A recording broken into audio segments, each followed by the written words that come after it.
안녕하세요. 자, 오늘 디지털 교육 네 번째 시간에는 AI 시대와 교육적 혁신이라는 주제로 간단하게 여러분과 함께 공부를 해보도록 하겠습니다. 이번 강의에서는 크게 세 가지 주제인데요.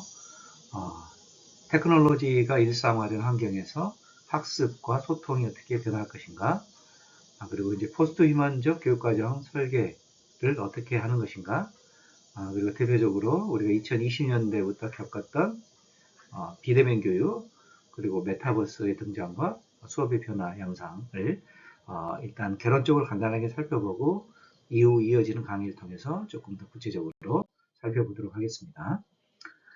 테크놀로지의 도구가 우리 인간의 일상적 환경에서 다양한 장면에서 사용되고 있습니다. 우리는 이제 테크놀로지가 없이는 현대 생활을 영위할 수 없는 수준에 이르렀죠.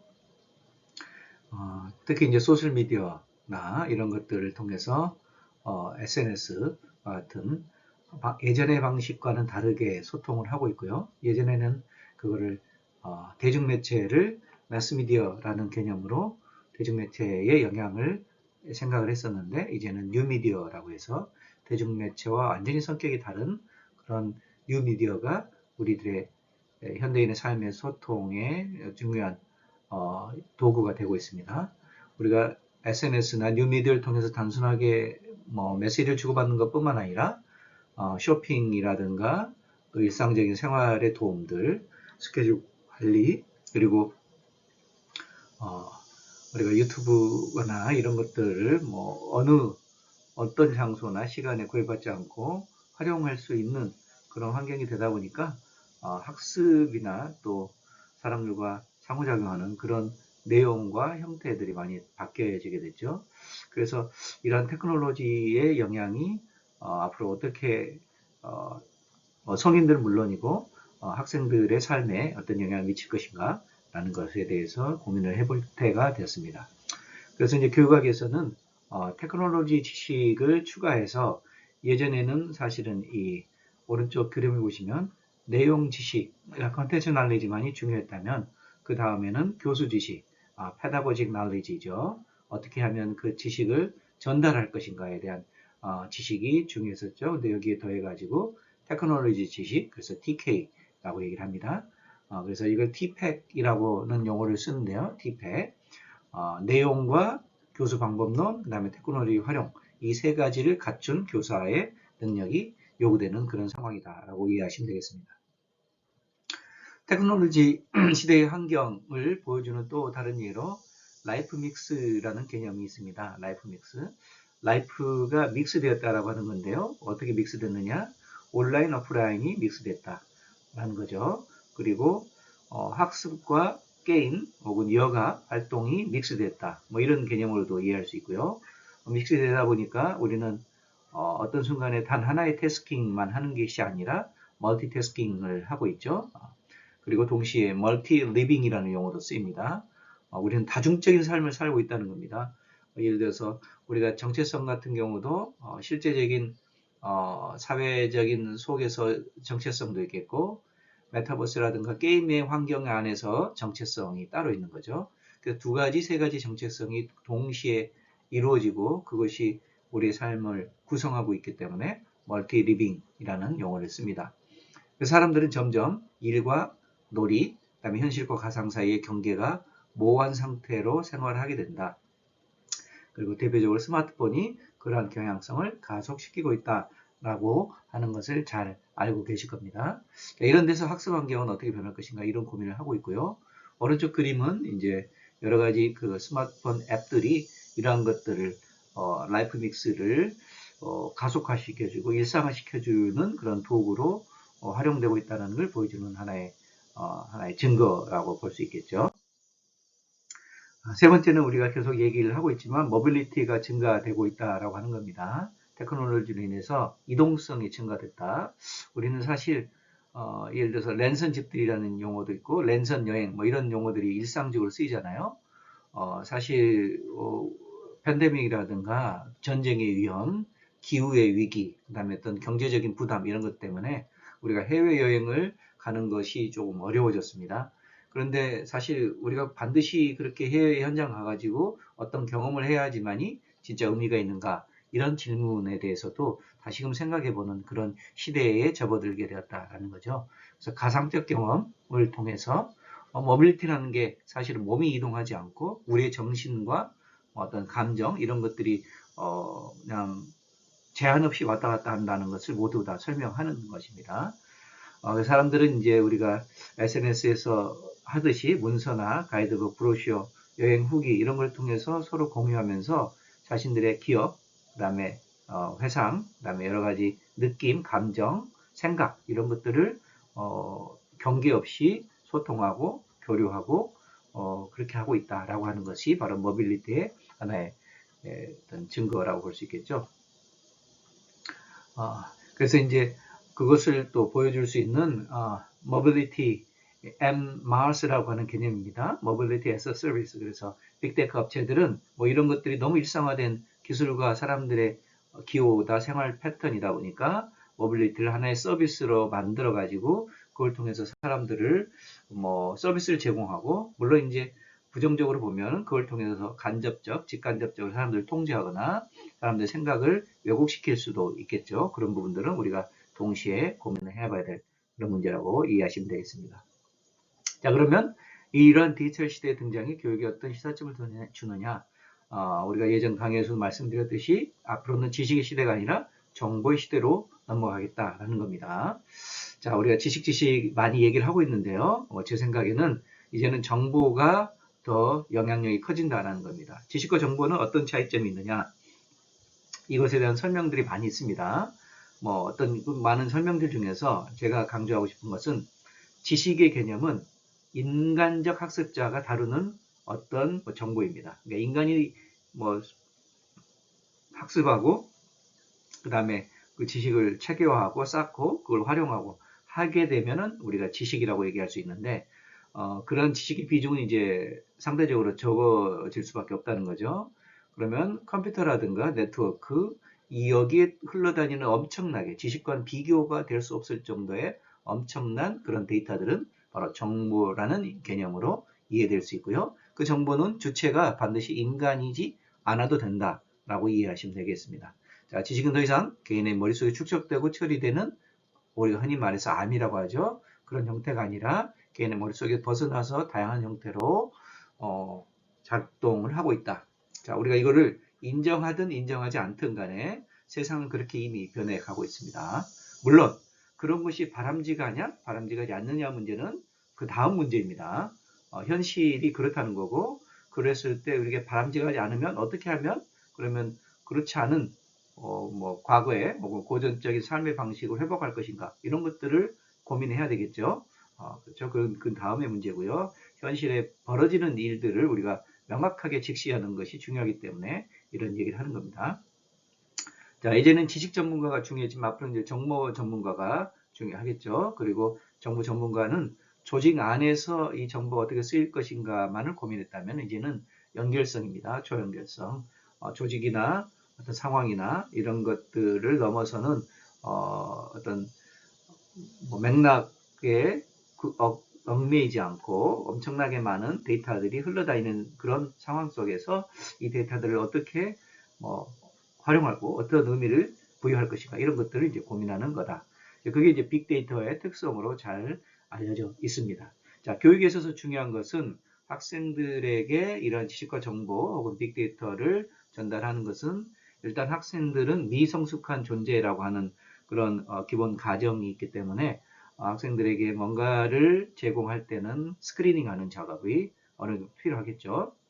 물론 이제 모든 것들을 스크린에서 막아서 학생들에게 제공한다는 관념 자체는 이미 교육학에서 edification, 교화라고 하는 것으로 비판을 받고 있습니다. 그게 절대적인 것이 될 수는 없다는 거죠. 우리는 이미 그런 세대를 살고 있습니다.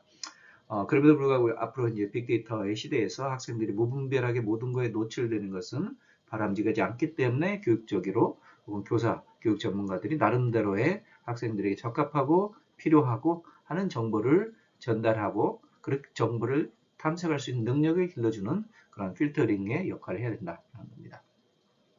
그래서 이제 여기 오른쪽 밑에 있는 그림은 정보를 다루는 하나의 정보 큐레이터 차원에서 1세대, 2세대, 3세대, 4세대로 어떻게 바뀌어지는가를 보여주고 있는데요. 1세대는 단순하게 정보를 수집만 잘하면 됐다는 거죠. 그리고 이용자, 소비자가 정보 소비의 주체였다. 2세대에서는 수집된 정보를 바탕으로 뭔가 어떤 서비스를 제공하거나 어떤 아이디어를 제안해 준다. 뭐 이런 거였고요. 큐레이터, 정보 큐레이터 3세대에서는 다양한 영역에서 개별 맞춤화 서비스를 제공해 주는 거죠. 이 4단, 이 단계에 넘어서 가면서부터 우리는 사실 이제 정보 큐레이터가 개인이 하는 게 아니고 뭔가 플랫폼이라든가 시스템이라든가 하는 것들 통해서 조직적으로 구조적으로 이루어진다는 걸 알 수 있겠죠. 그 다음에 큐레이터 4세대는 가장 중요한 게 결국은 엄청나게 많은 빅데이터가 엄청나게 많은 대상으로 동시에 왔다 갔다 하는 그런 기술 환경이기 때문에 여기서는 인간이나 인간 개발자의 힘만으로도 통제하기 어려운 상황입니다. 그래서 AI 등장을 통해서 AI와 빅데이터가 융합해서 이 정보가 처리되는 방식이고요. 그렇기 때문에 여기는 가능성도 있지만 어떤 우려라든가 어떤 문제점도 발생할 여지가 충분하다라는 것을 이제 기억을 하시면 되겠죠. 자, 우리는 그래서 정보의 시대에는 빅데이터를 다루게 된다. 자, 빅데이터는 인간이 처리할 수 없는 데이터를 얘기합니다. 빅데이터를 처리하는데 인간의 능력은 한계가 있을 수밖에 없겠죠. 그리고 빅데이터가 모든 전 세계 모든 상황에서 곳곳에 활용되고 있고 모아지고 있고 그것이 이제 어떻게 가능성과 혹은 영향력을 미치는가가 지금 연구가 되기 시작한 아주 걸음마 단계라고 보시면 됩니다. 그래서 빅데이터의 성격과 가능성을 이해하는 게 교사로도 중요하겠죠. 데이터가 폭증하고 있고 그 데이터를 다룰 수 있는 클라우드 컴퓨팅, 그렇죠? 그리고 기술적인 조건이 가능해졌다는 겁니다. 빅데이터를 빠른 순간 안에 처리할 수 있는 기술적인 조건들이 가능해졌고 데이터 센터라든가 이것을 가공하는 인공지능 머신러닝이 발전하고 있다. 이런 흐름을 바탕으로 자, 그러면 교육적인 어떤 활용 가능성이 있느냐? 자, 그것이 결국은 학생들은 이제 어느 정도 일정 수준 아니면 초기 수준에서 개별화된 학습을 하게 될 것이다. 물론 개별화로 학습이 끝나면 안 되겠죠. 집단, 우리가 협력 이런 것들을 이제 그 다음에 충분히 고민을 해봐야 될 거고요. 그다음에 최적화된 학습 자원을 개인의 특성이나 배경에 맞춰서 제공해 주는 게 가능하다. 그리고 학습에 예측하거나 조기에 개입하는 것도 가능하다는 것도 굉장히 중요한 부분입니다. 예전에 많은 공상과학 영화에서 우리가 인공지능과 빅데이터가 등장하게 되면 인간의 미래를 예측하고 통제하려고 하는 방식으로 나쁘게 쓰이는 것에 대해서 영화들이 많이 나왔죠. 물론 그렇게 나쁘게 쓰이는 방향성도 있지만 긍정적으로 쓰일 수 있는 가능성도 있으니까 그런 것들 양 측면을 같이 고민을 해봐야 되고요. 빅데이터가 도입되면 그동안 부진했던 평가나 그다음 학생들에게 적절한 피드백을 제공하는데 많이 활용될 것이다. 이렇게 이해하시면 되겠습니다. 자, 지식의 시대에서 정보로 시대로 넘어가면 범주화라든가 복잡성이 점점 좀 의미가 약해진다라고 하는 겁니다. 사실 인간이 세상을 이해하고 지식을 습득하고 분류하고 하는 모든 것 자체의 기본 출발점을 우리가 범주화라고 합니다. 범주화, 개념을 단위로 나누고 묶고 그래서 구조화시키고 조직화시키는 모든 것들의 출발점이 범주화였죠. 그래 인간의 두뇌에서 데이터를 처리하기 때문에 그렇습니다. 그리고 인간의 입장에서 보기에는 복잡성, 엄청나게 많은 데이터 안에는 자연 상태 그대로도 복잡성이 존재하죠. 그렇죠? 이제 인공지능이 등장하면서는 이런 복잡성도 해결하고 우리가 그동안 과학자들이 해결하지 못했던 많은 어떤 연구의 과제들을 해결하는데 인공지능이 지금도 이미 활발히 활용되고 있습니다. 물론 초기 단계에서 어떤 성과가 나올지는 지켜봐야 되겠습니다만 그래서 범주화나 복잡성의 개념들이 점점 해결 가능한 문제로 바뀌어진다는 거죠. 자, 그래서 이제 여기 밑에 보시면 어떤 복잡성이나 전문성은 사실 보완적이다라는 겁니다. 자, 복잡한 거, 그러니까 복잡한 걸 잘 다룰 수 있는 사람이 전문가겠죠. 그런데 반면 인간은 편하고 단순한 삶을 원하기 때문에 사실은 그런 기술적 환경 속에서는 뭔가 열심히 공부하고 전문성을 기르는 것을 게을리하기 쉽다라고 하는 겁니다. 이런 것들이 이제 교육적인 한계나 많은 교육학자들이 우려하는 바입니다. 자, 그래서 나중에 이제 결론에서 말씀드리겠지만 교육적으로는 이렇게 보시면 될 것 같아요. 기술은 굉장히 많은 가능성과 인간이 그동안 다루지 못했던 많은 문제들을 해결할 수 있는 능력과 역량을 갖추고 있다라는 거죠. 그와 동시에 그러한 기술적인 조건들이 등장하면서 기존의 인간의 질서 아니면 인간의 어떤 그 역량과 능력을 판단하는 시스템, 누가 더 열심히 했느냐, 하지 못했느냐, 거기에 따라서 우리 인간 사회는 판단하는 시스템이 있잖아요. 그런 것들이 기술의 도움으로 인해서 사실 구별하기가 굉장히 어려운 환경에 처할 수 있다라는 거. 그리고 사람들이 이제 게을러질 수 있다. 속된 말로 라고 하는 많은 문제점들을 또 내포하고 있다라고 이해할 수 있겠죠.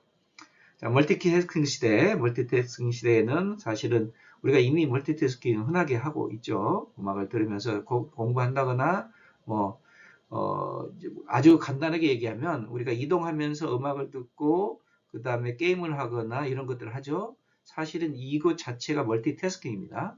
과거에는 우리가 이동하면서 뭘 할 수가 없었어요. 그렇죠?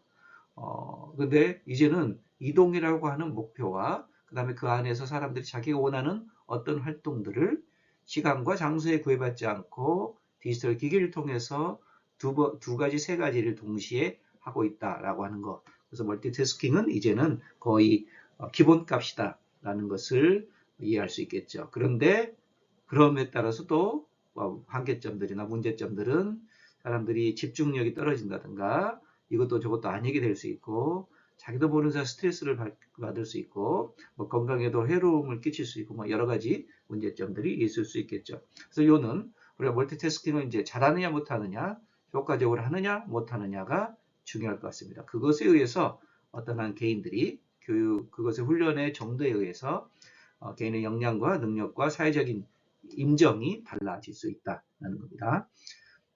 자, 두 번째, 포스트 휴먼적인 교육 과정을 이제 고민을 해봐야 될 때입니다. 포스트 휴머니즘에 대해서는 제가 다음 강의 때 자세히 설명을 하겠지만, 이제 지식의 성격, 그 다음에 학교 교육 목표, 그다음에 미래에 우리가 어떤 인재를 기를 것인가, 어떤 인간을 기를 것인가가 이제 과거의 인본주의적 관념만 가지고는 설명하기 어렵습니다. 자, 많은 논란이 있겠지만 이미 지금 현재로도 기후 위기라고 하는 것을 전 세계적으로 겪고 있고요. 많은 미래학자, 환경운동가, 에너지 전문가 이런 사람들은 이것을 회복하기, 이 기후위기나 지구 생태적 위기가 회복하기 어려울 정도로 이미 심각한 상태에 있다라고 대부분 다 그렇게 얘기를 합니다. 그런데 그 위기를 극복할 수 있는 것이 과연 전통적인 인본주의적 사상, 가치 이런 것들만으로 가능하냐? 많은 전문가들은 그렇게 보지 않습니다. 미안합니다만 우리가 인본주의를 회복하고 인본주의를 지키는 것은 중요한 얘기입니다만 현실적으로 인본주의 관념으로 이미 우리 인류 사회가 안고 있는 이 기후의 위기, 지속 불가능성을 극복하기가 어렵다라는 것을 냉정하게 전문가들이 다 인정하고 있다는 겁니다. 자, 그럼 포기하라는 게 아니고 그냥 마지막 최선을 다해 보는 거고요. 근데 사실 가능성이 있다면 포스트 휴머니스트들은 이렇게 얘기를 합니다. 그 가능성이 있다면 그것은 기술의 힘에 의해서다. 이렇게 얘기를 합니다. 아마 이 얘기는 차차 많이 하게 될 테니까 그런 부분들이 커다란 포스트 휴머니즘이 왜 필요한가에 대한 세계 석학들의 공통된 관점이다라는 것을 이해하시면 되겠습니다. 자, 그러면 그것에 따라서 교육과정도 바꿔줘야 되겠죠? 학교 교육이 바뀌어야 되잖아요. 자, 그래서 뭐 가우라고 하는 사람은 후기 패러다임, 즉 물질주의라는 이름으로 자, 물질주의가 앞으로 점점 중요해집니다. 이제 정신주의가 아니라 물질주의. 자, 물질주의라고 물질의 반대말은 우리가 정신이라고 상식적으로 이해하고 있잖아요. 그런데 물질주의는 이론론입니다. 이론론. 정신을 강조한다는 것은 정신과 물질을 분리하겠다는 얘기입니다. 철학적으로. 그렇죠? 정신을 강조하는 것은 다시 한번 말씀드립니다. 정신을 강조하는 사람들은 정신적인 현상과 물질적인 현상과 분리하는 겁니다. 그래서 이원론적 접근이라고 합니다. 이원론적. 그런데 많은 뭐 어떤 학문 분야, 전공 분야하고 상관없이 대부분의 학자들, 99% 학자들은 이제 더 이상 그런 주장에 동의하지 않습니다. 자, 정신과 물질을 분리할 수 있다는 생각은 이제 거의 사람들이 전문가들이 하지 않는다는 거예요. 그럼 뭐라는 겁니까? 하나라는 거죠. 그게 물질주의로 얘기하는 겁니다. 물질주의는 물질만 강조하다 이게 아니고 정신적 현상, 물질적 현상을 하나로 보는 이론론적 세계관이다. 이렇게 보시면 됩니다. 나중에 좀 추가적으로 설명을 드리겠습니다. 자, 그렇기 때문에 물질주의가 앞으로는 중요해질 것이다. 그럼 과거에는 왜 정신주의를 강조했을까요? 정신을 우리 인본주의에서는 인간의 이성을 놓고 그것이 정신의 핵심 원천이다라고 얘기를 하는 거예요. 결국 정신을 강조하는 것은 인간의 이성을 강조했다는 겁니다. 그런데 인간의 이성을 강조하는 그런 세계관 자체 수백 년, 길게 봐주면 2000년간의 인간 이성을 중심으로 했던 그런 생각들이 지금 21세기에는 더 이상 영향력을 발휘할 수 없을 만큼 인간의 생태계 파괴, 인간의 존재의 한계성이 드러나고 있다라고 하는 게 포스트 휴머니스트들의 핵심적인 비판적 관점입니다. 그래서 모든 것들이 이제 이 밑에 나오는 모든 얘기들이 그런 얘기를 제가 통합돼서 얘기를 한 거잖아요. 생태학적 교육이 왜 필요합니까? 생태학적 교육을 한다면서 인본주의를 같이 교육할 수 있습니까? 불가능한 겁니다. 논리적으로. 생태학적 교육을 한다는 것은 인본주의를 포기하겠다는 거예요. 왜냐? 인본주의가 망쳐놓은 많은 일들이 있기 때문에. 그렇다고 해서 인간을 포기하거나 뭐 인간은 의미가 없다 이런 얘기가 아닙니다. 생태학적인 요 논의가 수십 년간 이루어지고 있는데 인본주의를 어느 정도 내려놓지 않은 겁니다. 지속 가능한 교육도 마찬가지예요. 지속 가능성이 있기 위해서는 과거의 인본주의적 그런 어떤 철학이나 세계관이 만들어냈던 수많은 부조리와 병폐들을 되돌려야 됩니다. 그렇죠? 반성적으로 되돌리기 성찰해야 된다는 거죠. 그리고 자, 야외 활동 체험학습이라는 것은 아까 앞에 강의에서 말씀드렸지만 지식 중심 교육에서 벗어나자는 겁니다. 그리고 네 번째 시민과학 프로젝트, 이거는 하나의 프로젝트 중에 하나인데 과학적인 연구나 활동, 교육 이런 것들도 뭔가 시민사회 그리고 실제 사회에서 요구되는 그런 프로젝트를 실현시키는 방향으로 해야 된다. 이렇게 얘기를 하는 겁니다. 이것이 이제 지식과 학습을 통합하는 거죠. 자, 그래서 이제 포스트 휴머니즘에서는 학생과 교사와 교육 환경을 서로 같이 봅니다. 예전에는 학생과 교사가 인간으로서 모든 것의 중심이었죠. 이제는 인간만이 중심이 아니라 환경, 물질, 매체 이런 것들도 중요시하게 봅니다. 자, 물질과 매체, 에너지 이런 것들을 중요시하지 않기 때문에 우리가 지금 겪고 있는 에너지 문제, 자원 낭비 문제가 일어난 겁니다. 인간을 위해서 지구를 어뷰즈한 거죠. 지구 생태계를 어뷰즈한 거고 물질들을 어뷰즈한 겁니다. 어뷰즈라는 것은 낭비하고 그것을 안 좋은 방향으로 써왔다는 겁니다. 그렇죠? 자, 그래서 상호 의존성을 강조합니다. 상호 의존성. 그래서 교사 역할은 뭐냐? 미래 학교에서 교사 역할은 여러 가지가 있겠지만 여기 보시면 첫째, 교사들은 교육 환경에서 물질적 요소들을 어떻게 활용해서 아이들을 뭔가 수업을 지도할 것인가를 고민해야 된다는 겁니다. 그리고 교사들은 교육 과정에서 물질적 요소와 비물질적 요소들을 어떻게 서로 연결시킬 수 있을 것인가. 그러니까 비물질적 요소들은 가치관이나 교육 철학 이런 것들이잖아요. 이런 가치관들을 보면 지금까지는 대부분 인본주의적 가치관입니다. 인간이 이 세상에서 어떻게 주인공이 될 것이며 어떻게 인간을 위해서 세상을 바꿀 것인가. 그런데 그런 것들은 이제 더 이상 통용되지 않는 단계라는 거죠.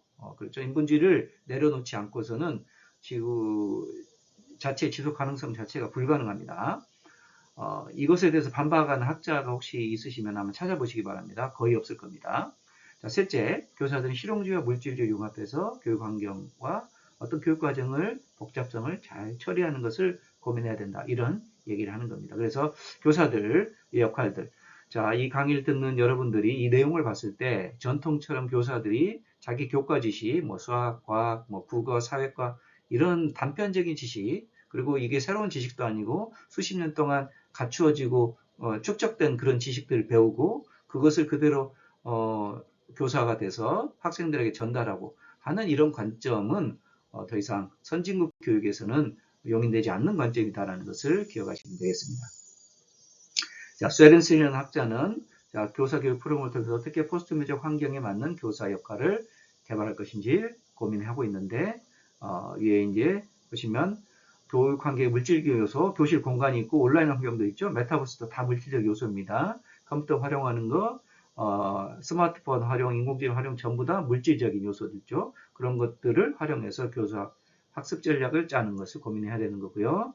또 학생들의 개인적 배경, 사회문화적 맥락, 비물질적 가치와 철학들을 고민해서 그 수업을 준비하자라는 거죠. 학생들은 사실 수많은 배경들을 가지고 학교에 오겠죠. 그렇죠?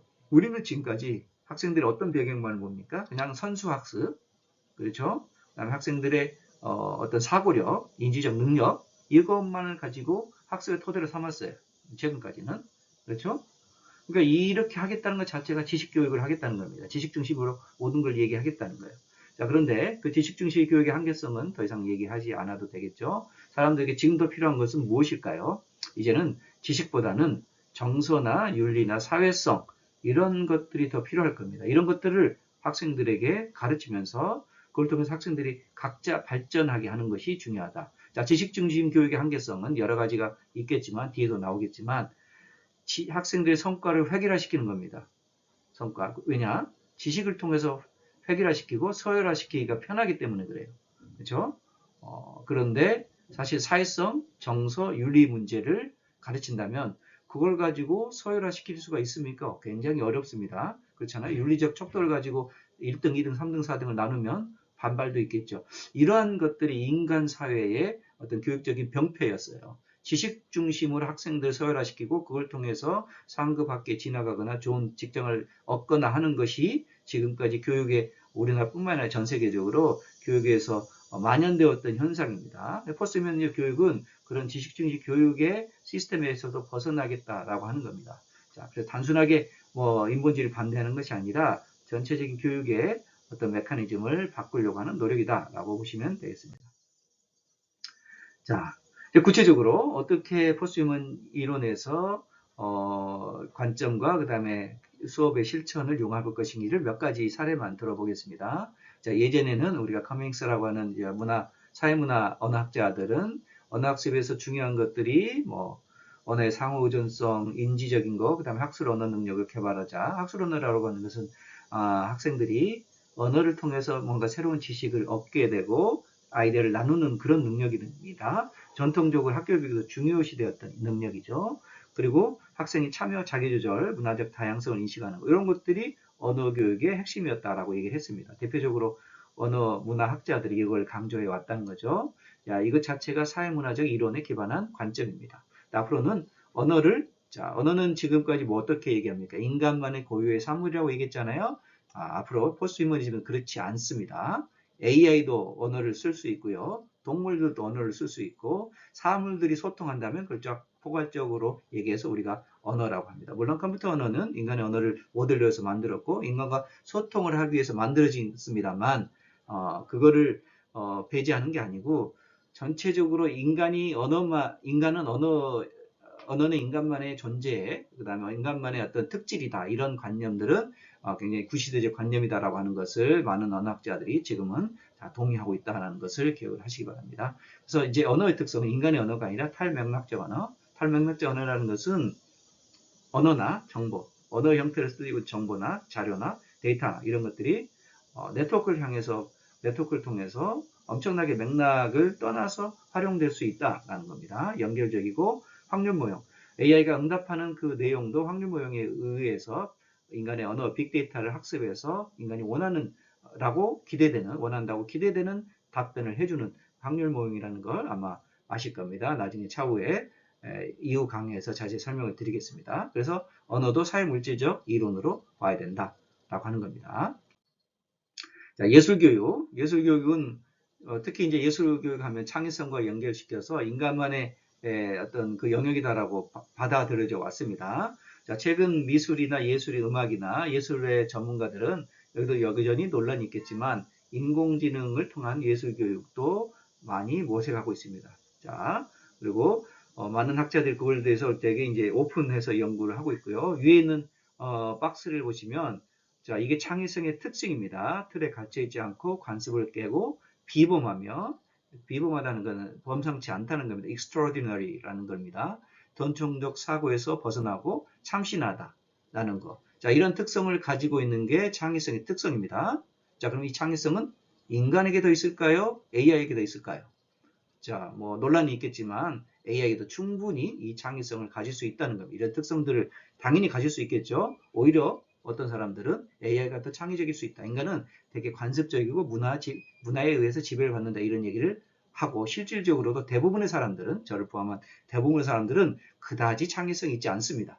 그렇죠? 물론 그래서 창의성을 길러야 되긴 합니다만 자, 요는 인간은 창의성에 갖출 수 있는 존재이고 AI는 창의성이 있을 수 없다라고 하는 관념은 잘못된 관념이다. 이 얘기를 하는 겁니다. 그래서 최근에 연구에서는 인간과 AI 창의성을 테스트를 해봤을 때 AI가 훨씬 더 많은 창의성을 발휘할 가능성이 있다는 겁니다. 물론 단순하게 AI와 인간 누가 더 창의적이냐 이걸 단순하게 결론을 낼 수 있는 문제는 아닙니다만 AI가 창의성을 발휘할 수 있는 가능성이 충분하다라는 것을 반드시 기억하시기 바랍니다. 그 다음에 과학교육에서는 이제 과학교육에서 다양한 방식으로 이루어지죠. 실험 기반, 프로젝트 기반, 현장 학습, 가상 학습, 시뮬레이션, 사회 기반 학습들을 통해서 과학교육이 이루어집니다. 사실은.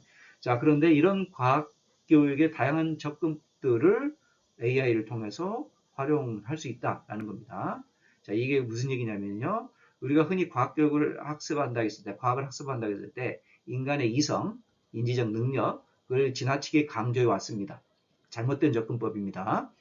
AI, 과학교육을 순수하게 인간의 이성적인 훈련을 시키는 거고 그런 능력이 뛰어난 것만이 과학의 발전의 원동력이라는 생각은 그 자체가 굉장히 편협한 생각이라는 얘기를 지금 하는 겁니다. 이미 과학교육의 다양한 방법론들이 이렇게 접근이 이루어지고 있고요. 우리는 이것이 뭐 AI를 굳이 들먹이지 않더라도 여러 가지 방법으로 최근에 어떤 그 개방적인 어떤 진보적 학습 이론이나 실천의 장면에서는 이런 다양한 학습 방법들이 쓰이고 있다는 겁니다. 여기에 AI가 하나의 숟가락 하나 더 보태듯이 AI를 활용한 수업과 학습을 하게 되면 충분히 뭐 과학의 지식이라든가 과학적 능력들을 확장시키는 데 도움이 될 수 있다라는 것을 기억하시면 되겠습니다. 자, 수학교육도 마찬가지입니다. 수학교육의 기본적인 과정을 뭐 여러 가지가 있겠지만 이렇게 5가지로 나눈다면 최근에는 이런 것들을 어떻게 수학교육과 AI를 활용한 수학을 연계할 것인가, AI를 체험하면서 또 인공지능의 기본적인 수학적 원리를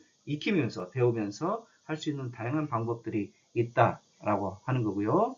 오른쪽 밑에 있는 그림은 AI를 통해서 수학의 부지나 이런 것들을 도울 수 있는 연구의 어떤 그림 중에 하나입니다. 뭐 그것도 이제만 여러 가지 이제 점들이 있겠지만 기존에 있는 수학 교육에서는 사실 수학이 상대적으로 어려운 교과이기 때문에 학습 성취도나 그다음에 어떤 그 학습 훈련이 덜 되는 학생들은 수학을 포기하고 공부를 하지 않으려는 그런 흐름들이 있었죠. 그리고 수학을 잘하는 학생들만 수학에 집중해가지고 거기서 뭔가 자신의 그 능력을 발휘하는 그런 것들이 전통적인 학교 교육의 모습이었습니다. 그렇죠?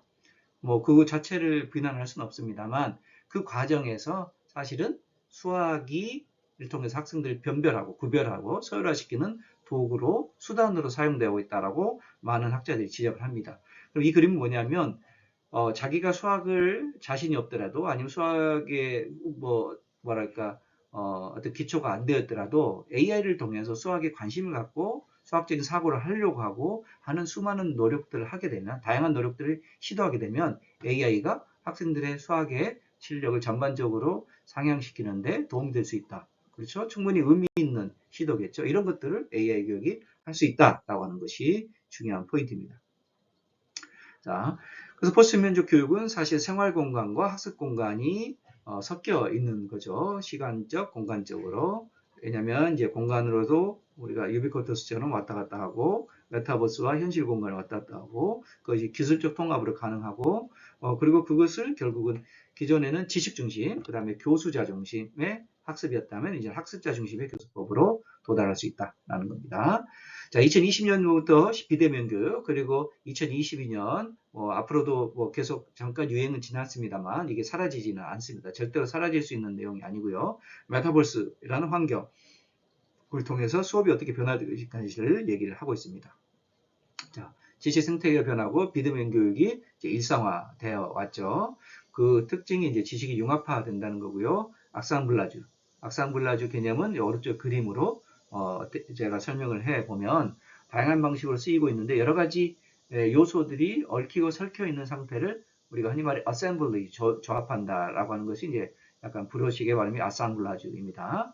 이렇게 오른쪽처럼 이렇게 여러 가지가 실타래처럼 섞여 있는 상태입니다. 자, 이 상태는 사실 인공지적 관점이 보기에는 되게 굉장히 혼란하고 혼란스럽고 복잡하고 뭔가 체계화되지 않은 그런 이미지를 주죠. 그렇죠? 그리고 왼쪽에 보면 어떻게 동시문을 가지고 있다든가 그 다음에 체계적으로 있다든가 이런 것들은 우리가 인간이 세상을 바라보고 이해하는데 굉장히 체계적이고 구조적인 그런 관념입니다. 아상블라주는 사실은 이렇게 왼쪽에 있는 그림처럼 현실 세계나 자연 세계나 이런 것들이 존재하지 않고 오히려 오른쪽처럼 실타래처럼 네트워크처럼 거미줄망처럼 복잡다단하게 얽혀 있는 것이 자연의 본질일 수 있다라는 얘기를 하는 겁니다. 예를 들면 인간의 두뇌, 뉴런이 왼쪽에 있는 그림처럼 구성되어 있을까요? 그러지 않죠. 오른쪽에 있는 것이 실질적인 모습입니다. 그리고 뭐 식물의 뿌리라든가 우리가 거미줄도 나름대로 패턴이 있지만 패턴이 없는 그런 네트워크들 많이 있잖아요. 자, 그것이 자연의 근본적인 어떤 원리일 수 있다는 겁니다. 자, 인공지능이 딥러닝을 하고 있을 때 인풋 레이어, 히든 레이어, 그다음 아웃풋 레이어로 나눈다면 히든 레이어 자체도 이렇게 복잡하게 얽혀 있을 수 있습니다. 물론 인공지능 개발하는 개발자들이 히든 레이어를 이렇게 복잡하게 짜지 않고 체계적으로 그다음에 집중적으로 많은 단계적으로 해서 개발을 하긴 합니다만 그 사이에서 인공지능의 데이터가 처리되는 방식은 사실 인공지능 전문가도 정확하게 알 수 없다라고 얘기를 하는 것만큼 어떤 복잡한 방식으로 연결되어 있을지 우리가 100% 잘 알 수가 없습니다. 그래서 우리는 그것을 확률 모형이라고 얘기하는 겁니다. 나중에 자세히 설명을 드리겠습니다. 자, 요는 미래 지식 생태계는 이렇게 아상블라주처럼 되어 있는 상태이다 라는 거고요. 그래서 거기에 맞는 우리가 수업의 방식도 변화될 필요가 있다는 겁니다. 우리가 기존의 방식으로 수업을 구성하고 교과서를 조직하는 것은 전통적으로 100년, 200년 전에 지식이 습득되는 방식으로 학생들을 가르치는 거고 그 가르치는 방식에 적합한 소수의 학생들에게 유리한 방식입니다. 그렇죠? 그리고 그런 학생들이 인정받는 그런 사회 시스템인데 그것이 정답만은 아니라는 거를 반드시 기억을 하시기 바랍니다. 자, 학교 교육의 범주가 확장되고 있다는 거죠. 범주 확장이라는 것은 시간적, 공간적으로 학교 건물을 넘어서는 거고요. 학교 건물 안에서도 교실, 뭐 강당, 이렇게 체육관, 구역이 되어 있잖아요. 이런 것들이 이제 더 이상 구획이 그렇게 명확하지 않아도 될 수 있다는 겁니다. 왜냐하면 우리는 가상현실 속에서 컴퓨터 네트워크에서 어디든지 연결돼 있죠. 단말기만 있으면 됩니다. 손에 있는 단말기, 데스크탑에 있는 단말기만 있으면 학생들이 어느 장소, 어느 시간에 구애받지 않고 학습을 하는 것이 가능하다. 물론 학습하고자 하는 동기와 그 목적의식, 그다음에 어떤 방식으로 해야 효율적인 학습이 될 것인가는 이제 우리에게 주어진 과제이다라고 보실 수 있겠습니다. 자, 뉴 리터러시. 그래서 전통적 리터러시가 아니라 이런 환경에서 잘 적응하고 소통할 수 있는 능력이 바로 뉴 리터러시다. 뉴 리터러시의 특성에는 다양식성, 그다음에 다감각성이죠. 멀티센슈얼리티입니다. 다양식성을 앞에 설명을 드렸고요. 다감각성은 뭡니까? 말 그대로 다양한 감각을 쓸 수 있는 능력을 기르자는 겁니다. 언어, 시각, 언어뿐만 아니고 시각, 청각, 촉각, 그렇죠? 후각 이런 모든 것들을 활용할 수 있는 그 활용을 하는 존재들이 사실은 이제 동물들이죠. 동물들이 모든 걸 다 하지는 않지만 이런 동물성과 신체적 감각성 이런 것들을 동물들은 발휘한다면 인간은 그걸 철저하게 수백 년의 어떤 휴머니즘의 발전 과정, 그다음에 인류 과학 문명의 발전 과정 속에서 이성에만 집중해서 다른 감각성들을 다 제안해 왔었죠. 그래서 그런 것들을 다시 이제 회복하자 이런 얘기를 하는 겁니다. 자, 디지털 기술은 단순한 소통의 도구가 아니라 소통의 학습의 주체나 본질적 요소가 점점 되어가고 있다는 겁니다. 자, 도구가 중요해진다는 겁니다. 우리는 도구를 이미 많이 활용하고 있죠. 도구를 잘 활용하는 사람이 정말 능력이 흔히 말해서 생산성과 효율성이 뛰어난 사람이다. 잘 아시잖아요. 자, 그래서 앞서 말씀드린 마지막 마무리를 하겠습니다. 교사 역할이 자 앞에도 말씀드렸지만 학습 주도권을 이양하고 교사는 이제 사고 전문가가 돼야 됩니다. 그리고 평가자 역할이 중요합니다. 그리고 미래 교사에게 기대하는 특성은 네트워크 시스템을 잘 활용할 수 있고 아까 뉴미디어를 잘 다룰 수 있어야 학생들 잘 이해할 수 있겠죠. 그리고 사이버네틱스죠. 그렇죠? 사이버네틱스라고 하는 것은 교사가 자신의 역할과 할 수 있는 그 기능이나 이런 것들을 과거처럼 뭐 인본주의, 인간적인 교사만을 강조했던 것에서 이런 새로운 관점들이 등장하고 있다. 이렇게 이해를 하시면 되겠습니다. 자, 그래서 교사 전문성에 대한 사회적 변화도 다양하게 변화되어 있고요. 대표적으로 우리가 critical techno literacy라고 하죠. 비판적 기술 문해력이 중요하다라는 것으로 오늘 강의를 마치겠습니다. 자, 수고 많으셨습니다.